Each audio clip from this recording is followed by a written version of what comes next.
Thanks for staying on. It's still Breakfast Live on GTV. Welcome to Wednesday, and today we are talking emotional intelligence. In this fast-paced and interconnected world, our ability to navigate the various challenges and complexities of life goes beyond just academic intelligence and technical skills. Emotional intelligence, often referred to as EQ, has emerged as a vital aspect of personal and professional success. It encompasses the way we recognize, understand and manage emotions, as well as how we effectively navigate the complex social interactions we face on a daily basis. With this impact extending to all areas of life, developing emotional intelligence has become an essential skill in today's society. And helping us dive into the depth of emotional intelligence this morning is Mr. Patrick Abadaku, founder and CEO of PNF Coaching International. He's a consultant and an international facilitator of emotional intelligence and also a certified leadership coach. Patrick, thank you for making time to join us this morning. Good morning. So are emotions intelligent, and what do we mean when we say emotional intelligence? Thank you so much. When we talk about emotional intelligence, it's your ability to understand, identify your emotion first, and know how to express this emotion. When I came to the studio, I just saw a scene right now showing how Thelma is emotionally intelligent. How do you identify your emotion? How do you express that emotion so that this emotion, instead of standing on the way to prevent you to live your life as you want, rather help you to live your life comfortably. So emotional intelligence in a nutshell is your ability to understand your emotion, how to express them effectively and appropriately so that you can live your intentions. So in what measure would you say one is emotionally intelligent or not? So what are the parameters to say you are or you aren't? Okay, very good question. We have behaviors that characterize people who are emotionally intelligent. The first behavior is your ability to demonstrate your self-awareness. How are you aware of this emotion who can take over your life? 1. 2, we have your ability to appreciate people. How people you work with, how do you appreciate them? How do you feel them appreciated, feel them value, care for? The second. The third one, how do you make ethical decisions as a leader, for example? A part of being emotionally intelligent. The fourth one is, how are you open and honest about your mistake? I'm wrong. Admit that I'm wrong. I like the way you are smiling. The fifth one is your ability to handle your emotion in difficult situations. I saw this thing, when you are stressed, do you allow the stress to take over or do you take over? And the sixth one is, how do you recognize people's hard work and achievement? Somebody has done something well. How do you are able to tell the person that, well done? So all these are part of emotional intelligence. But these are the 6 behaviors, characters of people who are generally emotional intelligent. But we have 42 behaviors in details. So we take people through tests, showing them how, as you score, you realize that, well, I'm far from that score, or I'm near. So this is in a nutshell what emotional intelligence, what are the behaviors, characteristics of people who are emotionally intelligent. And when you run these tests, what kind of questions do you ask people to arrive at the conclusion that they are emotionally intelligent or not? What kind of questions do you ask? Or the question, I just talk about 6 questions right now. This is 6 behaviors. 6 behaviors.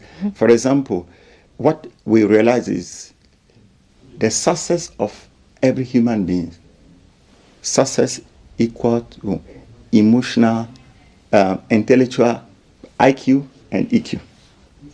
Let me say it again. Success is equal to IQ and EQ. So somebody can be very good at school, first class, Harvard, Yale, Oxford, name them. We have trained people to develop their intellect, but we have not trained people to develop their emotion, their EQ. So we say on a scale of this, let's say for example, success, you need 20 to be able to lead yourself, lead people. This is success, 20. Now, your IQ, on a scale of 1 to 10, you score 8. I mean, you are very intelligent. You have gone to school, first class, you are a medical doctor, a wonderful journalist like you. 1 to 10, you score 8. Now, on the scale of 1 to 10, emotional intelligence, how to handle your emotion is 2. I mean, it's 10 over 20. You can't lead effectively. So you discover that, wow, I have gone to school, but they have not just taught me how to manage my emotions. So it's like when we say book knowledge and home sense. Very good. Is it something similar? Yes. But to add maybe to that, a man is called Jake Wells, the former CEO of General Electric. They said we have book smart people, but is none to be compared to emotional intelligent people. I know people, I train top executive. I know people who are good CEOs. I mean, they have gone to school. Everybody knows that they were the top of their school, but they can't manage their colleagues. They don't know how to talk to them. They can shout at them. They can bully them. Let me give an example, Tema. I want to train people in a certain organization, 2 organizations, A and B. A certain lady say, we have a damaging director. He said, my director is not a managing director. He's a damaging director. Because why? He damages people's emotion. When he's not happy, no one is happy. But when he is happy, he wants everybody to be happy. But that director, somebody who is very intelligent, very skillful, but he can't manage his emotion very well. He doesn't know how to talk to people.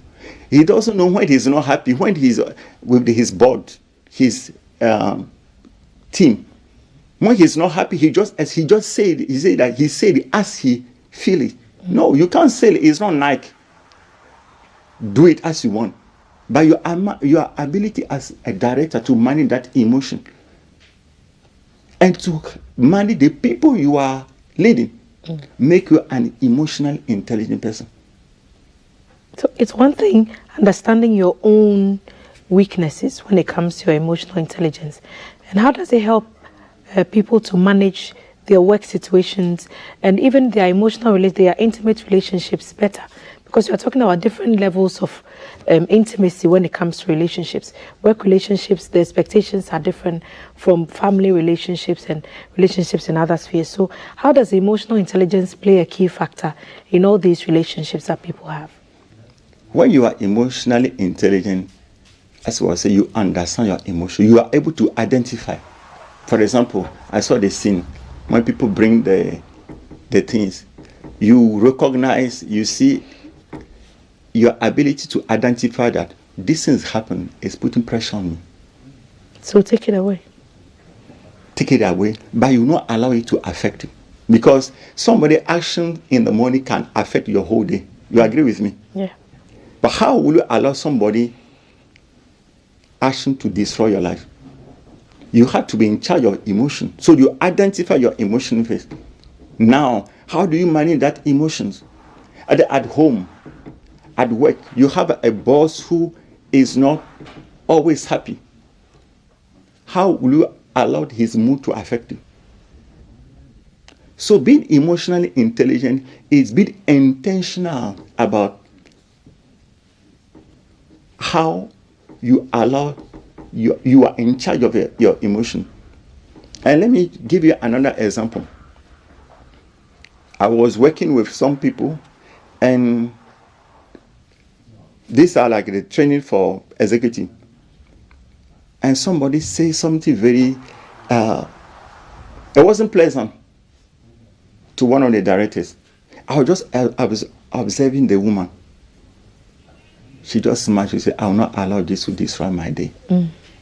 I didn't like the way you say it, but that's okay. Another person could have just taken it so personal. And that meeting, no one can stand there. So, you see, let me give you an example. This bottle, let's say it's a champagne. No matter how the brand is, when the champagne is on the calm, when you open it, you just see that it's okay. But the same champagne, when you take it, you shake it properly. You say when you go to wedding, you open it, see what happened. The same time, the emotion. When your emotions, you don't handle them well, they can destroy you, they can destroy people. Me, I always say that one of the problems we have in our society now is lack of emotional intelligence. In marriages, you were not happy, but the way you say it, you say in anger. You say with a tone of where your partner feels so devalued, not appreciated, and she decided to react. So manage your emotion. Thelma, these are skills. You learn it, like how to learn how to drive. These are the skills you learn. How, for example, talk about how to make somebody feel appreciated. You just learn it. Maybe it's not natural. You learn it. How to take ethical decision. You learn it. So it's not something that you are born with. So, you see, some people are, I would say, tend to be more emotionally intelligent. It depends on, we can link it to temperament. Some people are more intelligent, emotionally intelligent than other people. For example, I know a lady, it's natural for her to let go easy.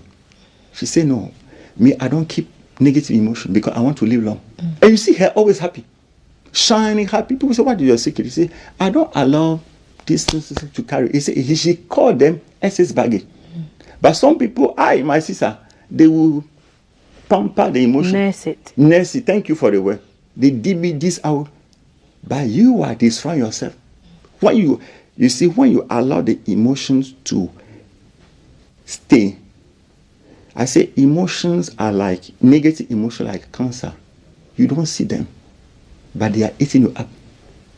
The time you realize that it has deformed your life, make you somebody, you ask yourself, how had I become like that? Because you have allowed. If it's a cancer, you can do chemotherapy. But emotion, they are high. See the way you are well dressed. What is inside your emotion? Who could see? But you see, they say emotions, negative emotion are seen when they are pressed. It's like when you take orange. Let me ask you, Thelma, when you take orange, when you press it, what is going to happen? Get juice. Which juice will come out? Orange juice. Why mango juice or grape juice will not come out? Because it's not a mango or a grape, it's an orange. I love your answer. It's obvious. Orange juice, you press orange, it's only orange juice will come out. When you are pressed, what come out from you is what is in you. So when you are stressed, the state of your emotions are more pronounced. Yes. Does it have I'm sure it does have a bearing on your mental health overall. It has a great impact on the way you think. We talk about, we call them positive hormones. When somebody, for example, is happy, is singing, Thelma, naturally they release hormones. We call it hormone of good health. And the part of our brain which is helping us to take right decisions. When you are happy, that part enlarges. So you can take decisions, you are motivated, you are happy at work, everybody wants to work with you. But when you are not happy, you are anxious, you are stressed, you are worried, the part of the brain which is supposed to help you to take quality decision, strange. What happened was that time you can take wrong decision. Reason why when somebody say, I want to go leave this marriage, you are angry. You are likely to take the decision you are taking 99% the wrong decision. Because the Bible says what? Anger lies in the bosom of the fool. I didn't understand that I became emotional intelligent consultant. Because when you're angry, you can't think properly. So anger is an enemy to emotional intelligence? Yes. Anger itself is not good, but the way you express anger. Somebody can get angry in this studio, break everything. He has expressed his anger. But somebody can be angry to say, okay, I will let the anger cool down. Now is where comes the emotional intelligence to express it intelligently. To call Tema by the side to say, Tema, what you just said right now, I feel so bad before people. I wish next time you not do it again. But you see, I have expressed my anger by a very intelligent way. You see. So, and a man called Daniel Goma, he said something very important. He said CEOs are hired for their intellect and their expertise, and are fired for lack of emotional intelligence. Let me say it again. CEOs or top executives are hired for their intellect and expertise, but they are fired for lack of emotional intelligence. Because when you read the top, your ability as CEO to lead your team, inspire them, challenge them, manage them. They did what they call it managing director. You manage people emotion. But as a CEO, you must manage your emotion first. And let me tell you, I realized that in Ghana, our top executives need to go through emotional intelligence. Most of the time, they send the young people, go. But the people who lack it more, they are the one. So share some tips with us on how we can become better at growing this positive side of our emotional intelligence before we leave. Okay. First of all, I come back to the sixth behavior I talk about. How do you understand your emotion? For example, how do you identify emotion which are worrying you? We advise people to write them down. 1, 2, somebody who tend to appreciate other people. You need to train yourself to see good in people. You see. For example, when you let's say, for example, when I came, I said, oh, I like the way you look. You look beautiful. How do you feel? Good. And that good alone, when I give that compliment in the morning, God do alone, can carry you through the day. Because it makes you feel good. Wow, I'm feeling good. I'm well dressed. Somebody appreciates me. So your ability to appreciate other people, we need to learn it. And also your ability to know when you are not happy. Let me give you an example. Me, when I am stressed, I watch what I say. Because when I'm stressed, I can be easily irritated. Thank you. Easily irritated. So I watch. And one of the ways you can work on your emotions, me, what I do is I love swimming a lot. So when I'm stressed, it's like I put all my worries into the water. And one of the ways too is good Ghana will have more Christian praise. I know the woman, she's in South Africa, she's called Dr. Leaf. You can check her on LinkedIn. Dr. Leaf did a demonstration on people. She demonstrated how a power of thanksgiving and praise, the impact it has on people is incredible. Because when you are praising, you are thanking God. It releases a positive hormone.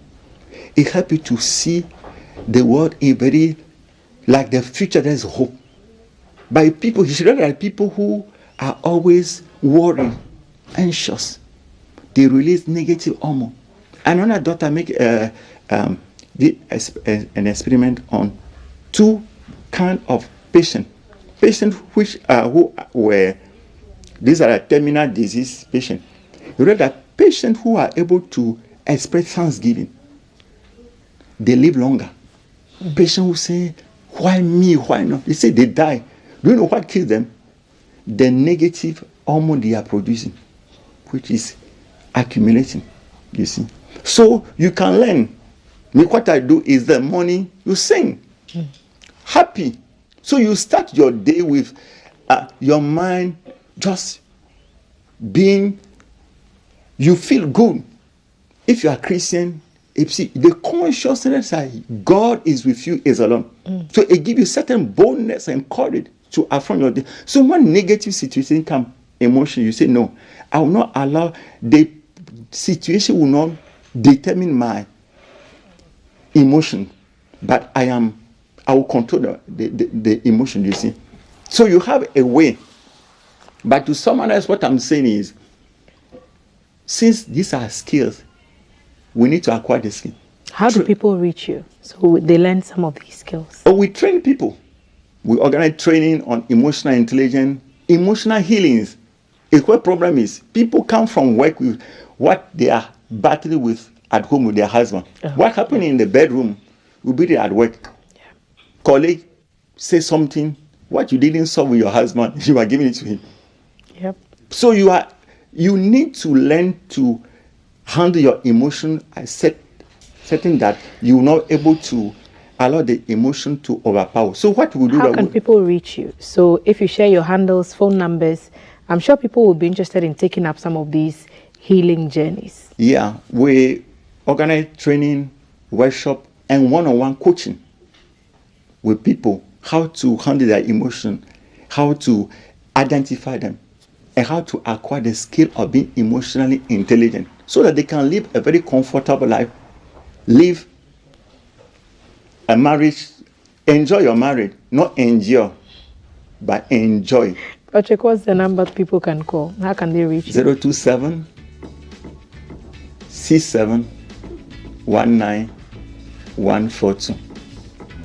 0276719 is a number you can call to get all the help you need on your emotional intelligence. I'm definitely going to call. I need lots of help. I'm sure that you've also heard one or two things that you find the need to work on. Patrick Abadaku is the founder and CEO of P&F Coaching International, a consultant and international facilitator on emotional intelligence, and a certified leadership coach. Patrick, thank you for sitting with us this morning.